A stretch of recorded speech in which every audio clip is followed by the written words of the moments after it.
तो फ्रेंड्स, इस वीडियो में हम बात करने वाले हैं गुणांक की कि गुणांक क्या होता है। तो देखिए, चैनल पर नया है तो चैनल को सब्सक्राइब करके घंटे के बटन को दबा लेना, ताकि दोस्तों मेरे सभी वीडियोज़ की नोटिफिकेशन या फिर सभी वीडियोज़ की अपडेट्स आपको टाइम से मिलती रहेंगी। तो चलिए फिर वीडियो को स्टार्ट करते हैं। देखिए, यदि आपसे गुणांक नहीं बनता है तो गणित में कई ऐसे सवाल आएंगे जहाँ पर आप उन्हें जब सॉल्व करेंगे तो थोड़ी सी आपको मुश्किल जाएगी, गणित के सवालों को समझने में दिक्कत जाएगी। इसलिए दोस्तों, गुणांक को समझना बहुत ही ज़रूरी होता है। वैसे तो ये एकदम छोटी सी चीज़ है और लेकिन इसका उपयोग बहुत बड़ा है, ठीक है ना। सवाल को समझने में बहुत आसानी होती है यदि ये चीज़ बनती है तो देखिए, गुणांक क्या चीज़ होती है। तो यदि हम एक छोटा सा एग्जांपल लेते हैं पहला, तो यहाँ पर 6 ले लेते हैं, 6, ठीक है ना। तो अब हम इसे इस तरह से लिख सकते हैं, 2 गुणा 3। और यदि हम बात करें 8 की, तो हम इसे लिख सकते हैं 2 गुणा 4, ठीक है ना। तो मतलब कि 8 को हम इस तरह से लिख सकते हैं।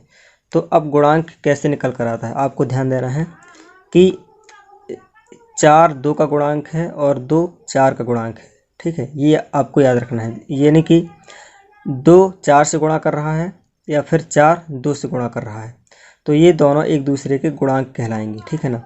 जैसे कि हम कहें कि इनमें से दोनों में से गुणांक कौन है, तो ये दोनों एक दूसरे के गुणांक कहेंगे, क्योंकि अगर हम 4 का गुणा भी 2 में कर सकते हैं। देखिए, गुणा करने में वैसे कोई रूल नहीं होता कि इस साइड से गुणा करते हैं, किस साइड से, जब हम इस फॉर्म में लिखते हैं, इस रूप में लिखते हैं, ठीक है ना। तो चाहे हम 4 का पहाड़ा 2 बार पढ़ें, चाहे फिर 2 का पहाड़ा 4 बार पढ़ें, जो हमारा आंसर आएगा वो 8 ही आना है, ठीक है ना। हम एक संख्या और लेते हैं तीसरी, अगर हम 10 ले लेते हैं, फिर 12 ले लेते हैं, ठीक है ना। तो 12 के लिए हम क्या करते हैं, या फिर हमारा उद्देश्य 12 लेना नहीं है, हमारा उद्देश्य है गुणांक को समझना। तो हम अलग से भी लिख सकते हैं, कोई दिक्कत नहीं। जैसे हम 3 गुणा 4 लिख लेते हैं, ठीक है ना, या फिर 10 गुणा 12 लिख लेते हैं, ठीक है ना। तो यहाँ पर ये दोनों एक दूसरे गुणांक कहलाएंगे। 10 12 गुणांक कहलाएगा और 12 10 का, क्योंकि ये दोनों ही गुणा करते हैं आपस में। यानी कि 12 गुणा हम 10 में कर सकते हैं, यानी कि 12 का पहाड़ा 10 बार पढ़ सकते हैं और 10 का पहाड़ा 12 बार पढ़ सकते हैं। हम छोटी संख्या लेते हैं, जैसे कि 5 ले लेते हैं, 5 गुणा 6। तो यहाँ पर देखिए, ये 6 का गुणा हम 5 में कर सकते हैं, यानी कि 6 का पहाड़ा हम 5 बार पढ़ सकते हैं और 5 का पहाड़ा 6 बार पढ़ सकते हैं, ठीक है ना। तो 6 पंचे 30 ही आएगा हमारा। या हम 5 का पहाड़ा पढ़ें तो हमारा 30 ही आना है, ठीक है ना।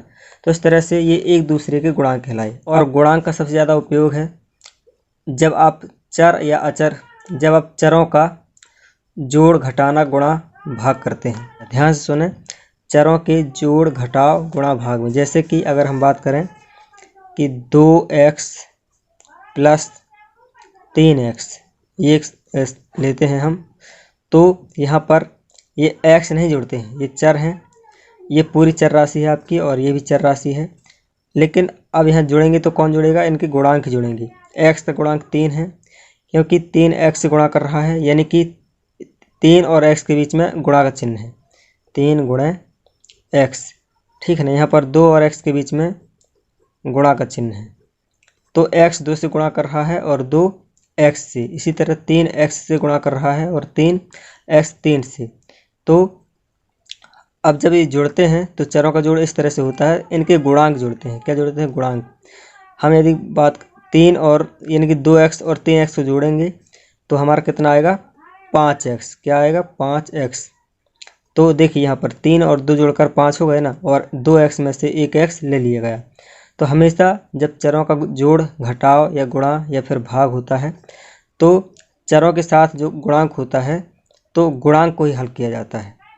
अगर हम एक घटाना समझें तो यहाँ पर 5y माइनस 2y, इस तरह से। तो यहाँ पर 5y और 2y है, तो जब घटेंगे तो ये y नहीं घटेंगे, y का कुछ नहीं होगा, और केवल चर जो ये गुणांक हैं, y का गुणांक 2 है और इस साइड y का गुणांक 5 है।